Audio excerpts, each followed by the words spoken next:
hurt you guys. So what's that utility that rates your machine from 1 to 10? That's reliability monitor. That's that thing, rates your machine from 1 to 10, it tells you your machine is a 10, it crashed, oh now it's only a 9, now it's only an 8. That's reliability monitor.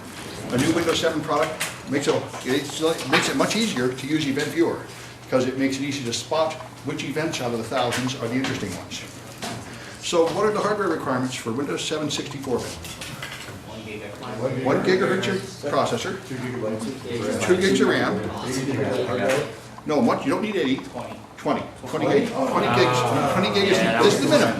Now, of course, if you only had 20, you'd get fed up pretty fast, but that's the minimum hardware requirements. If you don't have that much, then Microsoft does not recommend using Windows 7. Yeah. You get 2 out of 3 credit credit. Yeah, you get hard credit if you get someone right. Yeah. All right. All right. So if you install Windows 7 right on top of Windows XP, what happens? That's right. The files, all the old files are preserved and stuck in Windows.old, which is kind of nice. So you still have, you can't run Windows XP anymore, but at least you still have your files. All right. So which versions have remote assistance? Pro and Ultimate. Pro and Ultimate. Home, Pro, Premium. I'm hearing a lot of all of them. Remote assistance is something. I thought only No, see, that's remote desktop. Remote desktop is something you use at work. Remote assistance is something home users want to use. Ask someone else for help. Remote assistance is in every version. What's that? I think it does, yes. I think even Starter, although I haven't tested it, but I think everything even Starter will have it. All right, and so how do I maximize a window? No, let's try it. Windows up. Windows up. Windows up. Windows up. That's what's going up. Right, when you click on a window here to make it active. Logo down. Yep, logo down makes it small.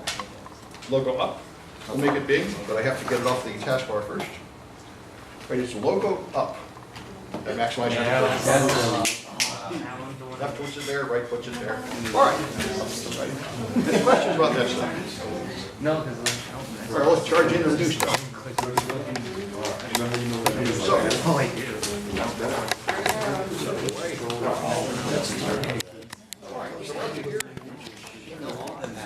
I'm not sure did Windows Starter or K and N has early. Was this different? No, system of home professional always has.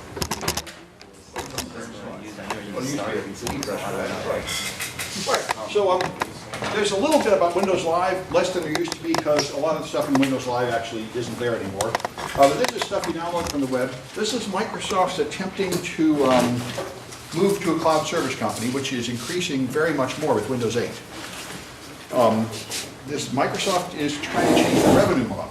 In the old days, they would sell you Windows 95 in a box and charge you money for it, and that was their primary revenue stream. But now the problem is they're trying to switch to a cloud-based revenue stream where they want you to subscribe to things. They don't want you buying Microsoft Office, they want you renting it by the month on the web. Yeah? and then I know this kind of like saves a little bit like third party saving more time for like environmental purposes, all the above, try to like move away from the box store and onto the online ship.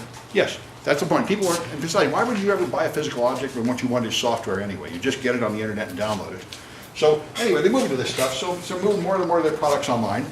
These are free ones, which they just decided weren't commonly important enough to include in Office. For example, an email client. 10 years ago everybody used Outlook Express, now everybody uses Yahoo Mail and Gmail and Hotmail just right on the web. So most end users don't need an email client anymore, so they didn't include it. It's an optional download. So live.com has this stuff you can download. And there's various features here. There's writers who make blogs. And Microsoft Messenger is relatively popular. And their email client. And family safety and a few other features here. And this, of course, contains Microsoft's imitation of popular things like Twitter and Blogger.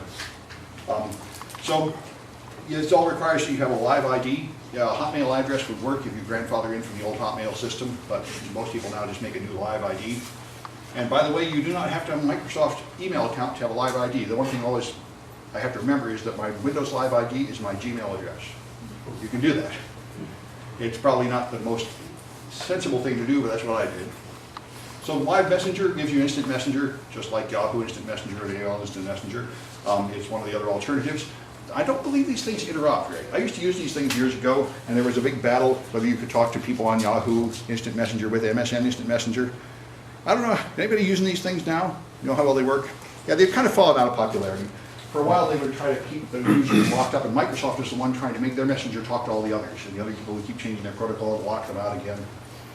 Anyway, then there's Live Mail, of course, which is just the successor to Outlook Express. It's really quite an advanced program, so is Outlook Express. It had public key encryption and everything else if you want it, but those advanced features were not used very often. And the idea of having your email on one physical device is not very appealing to most people now. It's only something you do at a company, and you usually pay for Outlook at a company, because you have the Microsoft Office suite. But Windows Live Mail is there if you don't want to buy Office, and you do want an email client. Then there's a lot of others. Windows Live Writer for blogging, a photo gallery, which there's quite a few. This is, of course, Microsoft's imitation of Google's Picasa, I think.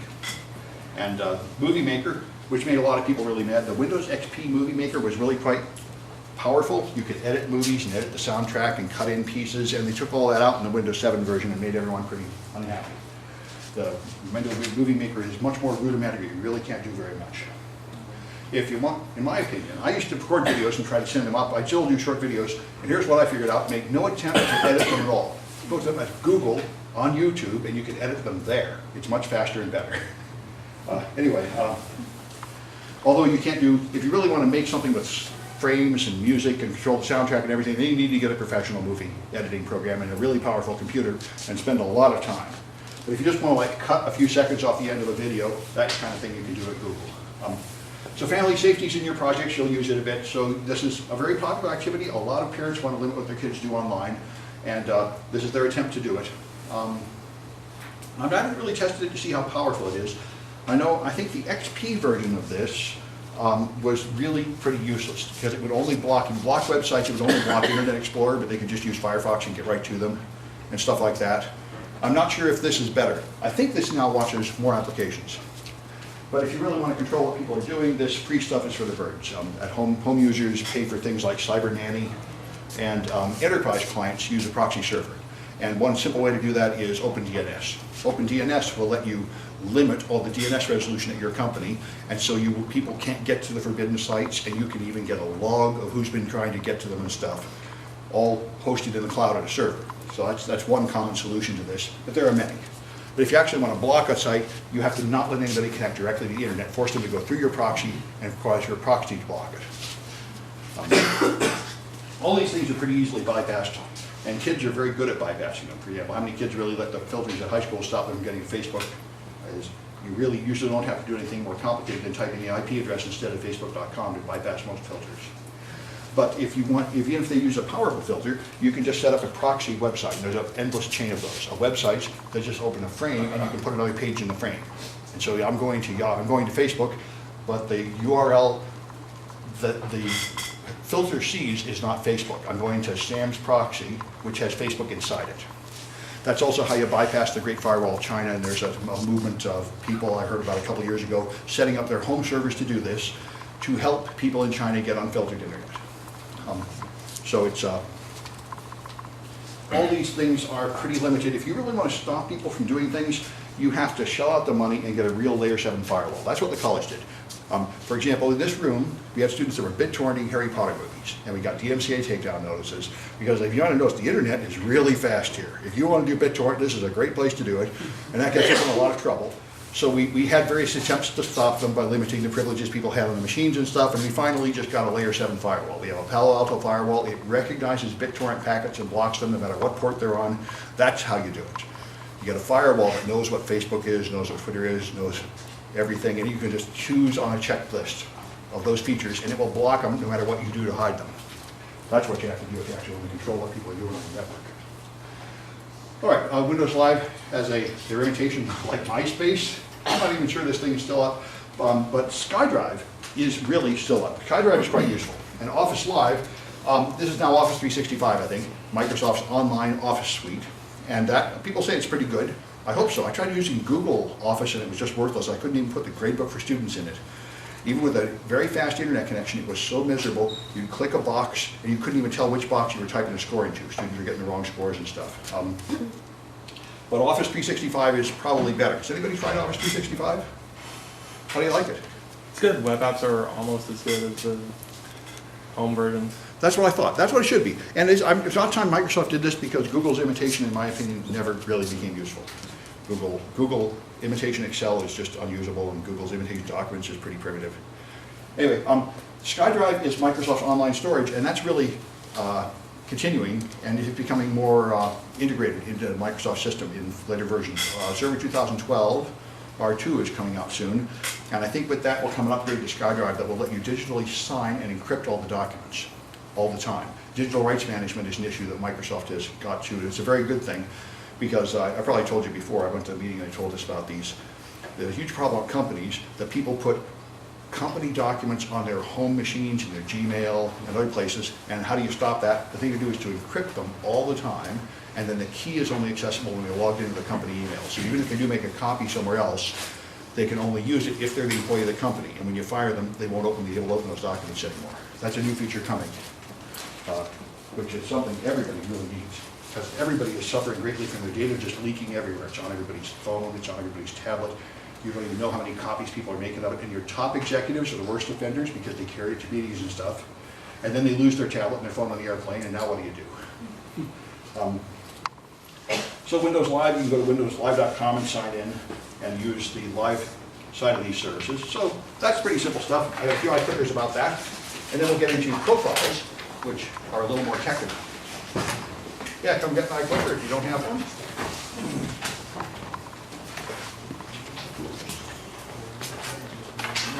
And if you run out, there's more underneath there.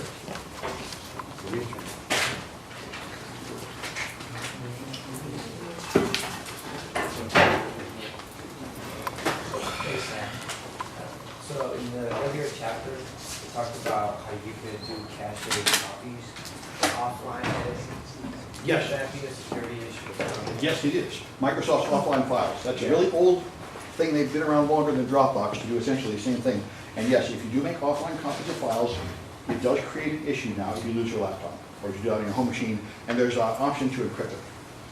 But it is a concern, and that's why you can turn that on in group policy. You can also mark folders, never make this folder available offline.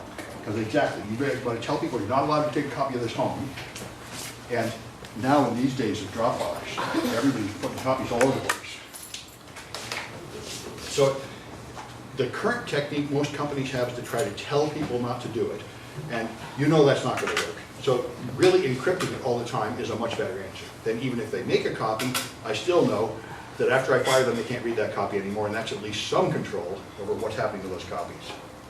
Oh, you certainly did. I do have to plug it in or it won't work. There we go. All right.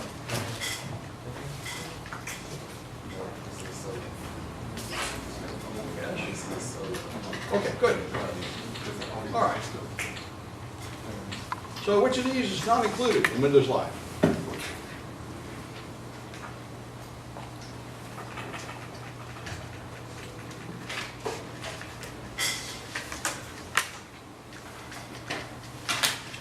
I think, it's just called Windows Essentials, no longer Windows Live Essentials or something. I'm not quite sure.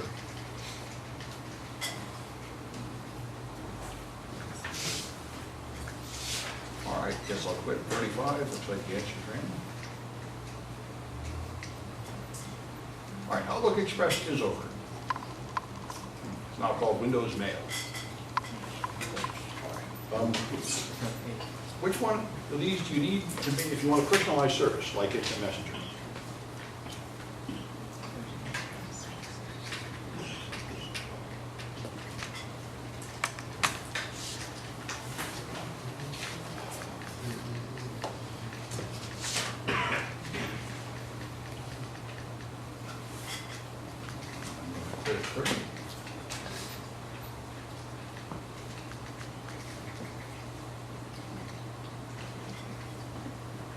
All right, you need a live ID. That's your login for all these services, of course. All right, yeah. I hope this is still true. I think it's still true. How much free space do you get on SkyDrive?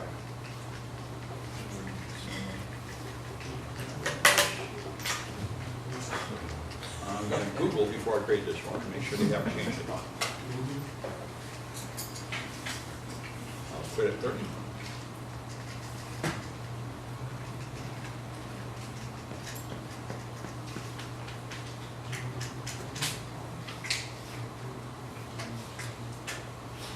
All right, now it was 25 gigs. And let me make sure it still is, because they do change this stuff. SkyDrive.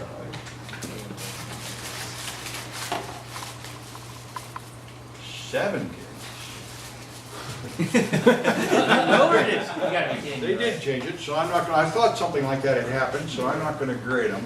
It was 25 for a while, but now it's 7, and the Dropbox is still 2, and Box gives you 10. I use a lot of these services. By the way, I tried using SkyDrive and I gave up because the Mac SkyDrive client doesn't work hardly at all. It would not synchronize. And whereas Box and Dropbox, it works. So that's what I use. I use Dropbox, but it's too small. So I got Box, which is 10 gigs, that's big enough. Doesn't Box give you 50 gigs though? They only give me 10. I think, I think they had a promotion. yeah, there's promotions at certain Yeah. times. There are certain times when you can install something and get more, and I didn't make it yet. Oh, okay. And that's right, there was a time when you could be grandfathered into 25 and then Microsoft loaded it to 7, so I'm not going to grade that one. Let's see, here's one, it's right, a good answer for this question though. All right. Which one of these to use to make a web log?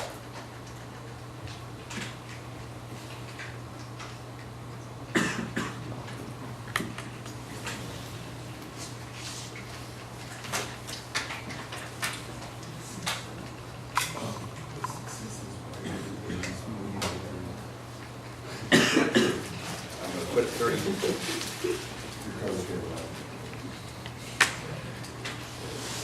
All right, anyway, that's Writer, of course. I don't know how popular Microsoft web logs are. Microsoft has a lot of these imitation services, they tend to throw them away pretty fast too.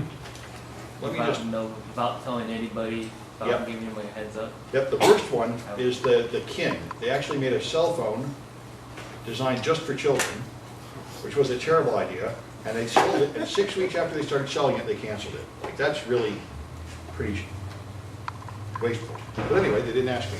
So, right, so next we're getting more technical stuff.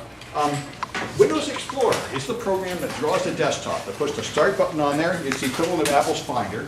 And there's a whole lot of new features in the Windows 7 Explorer. And unfortunately, there's another bunch of new features in the Windows 8 Explorer that everybody hates, like that stupid Metro desktop and the fact that the start button is gone and things like that. So in Windows 7, they improved Explorer to make it better than XP, and then they threw it all away in Windows 8 because they want to pretend that you're using a cell phone, even though you're still using a desktop.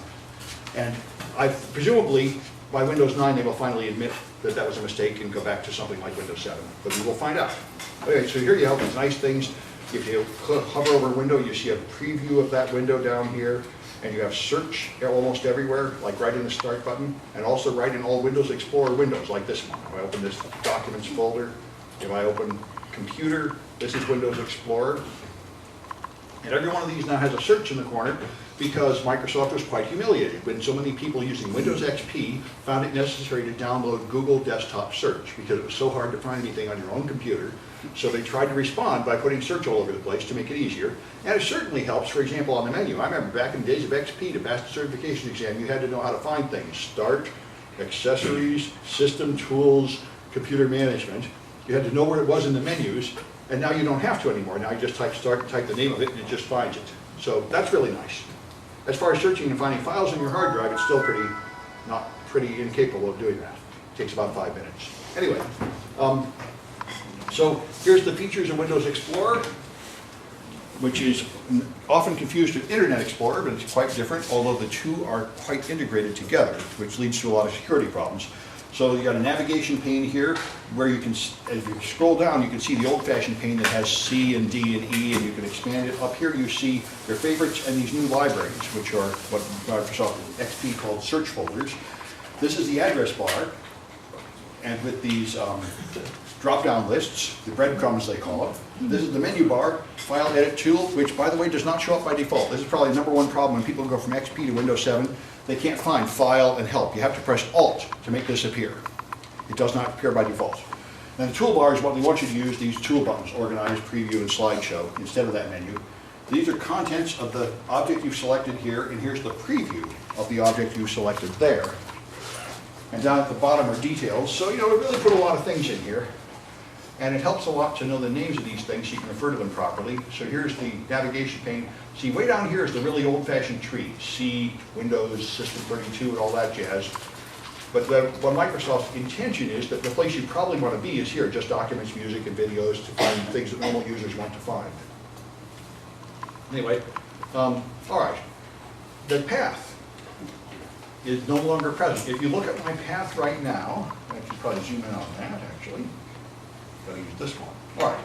So, see, it says Computer C Windows. That's not the usual path. That's the new path with breadcrumbs.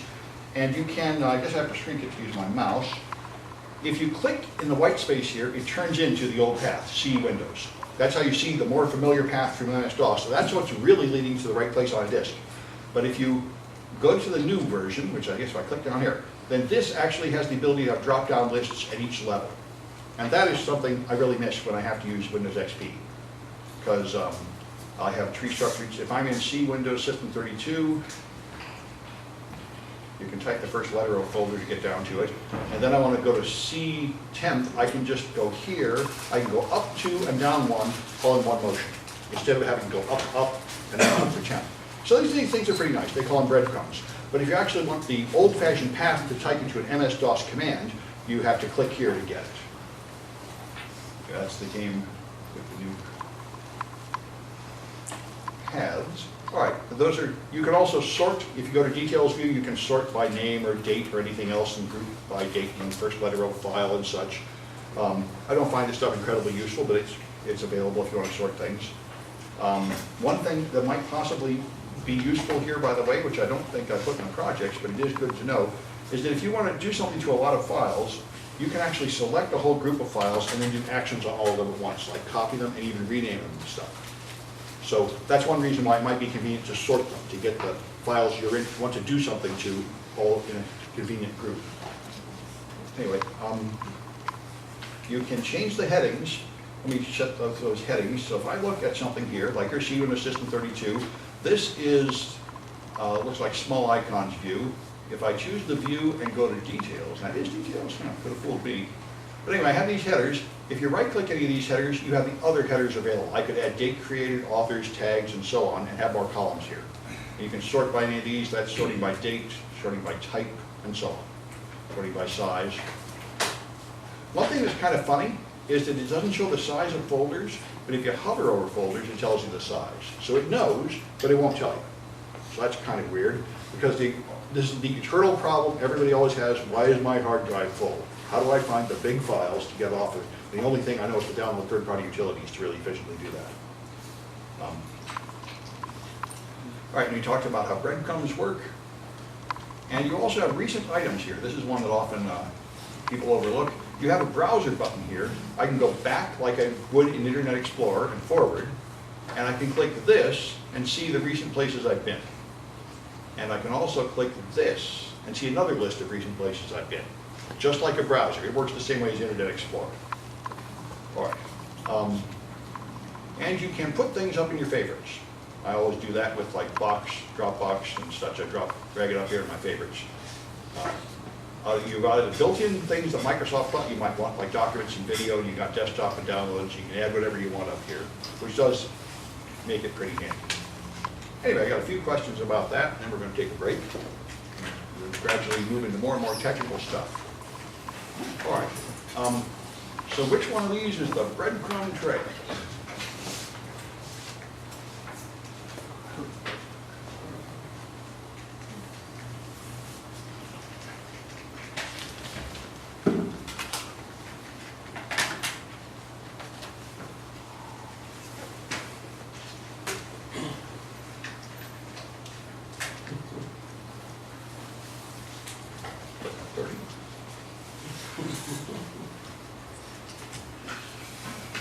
It's that libraries pictures thing there.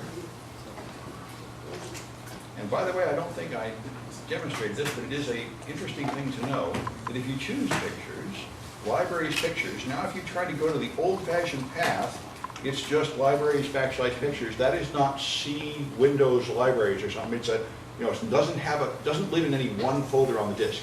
It's a synthetic object then by combining several things that have been added to the pictures library. So that particular one cannot be resolved to a normal kind of path. And that's the address bar, that bit right there, right? Yeah, this is the address bar, yeah. The new address bar. All right, so where do you go if you want to see your recent items? Where would you click?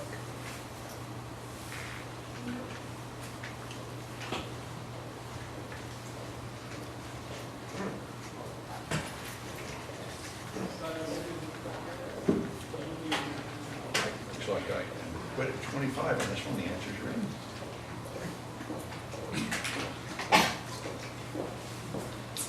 All right, that's A again, is the little button there. The little tiny drop-down button next to A up here will show you recent items. All right, so what keystrokes? We'll show you the old-fashioned menu bar if you want to click File Print or something like that.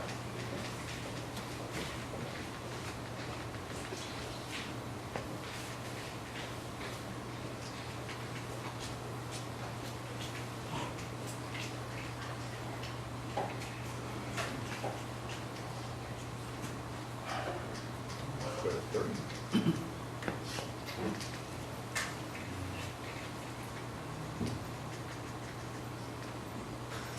All right, it's Alt. Very important thing to know.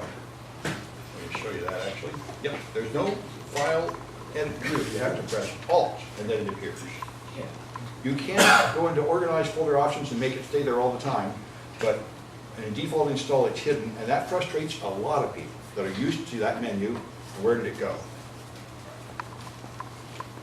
Where is the details pane?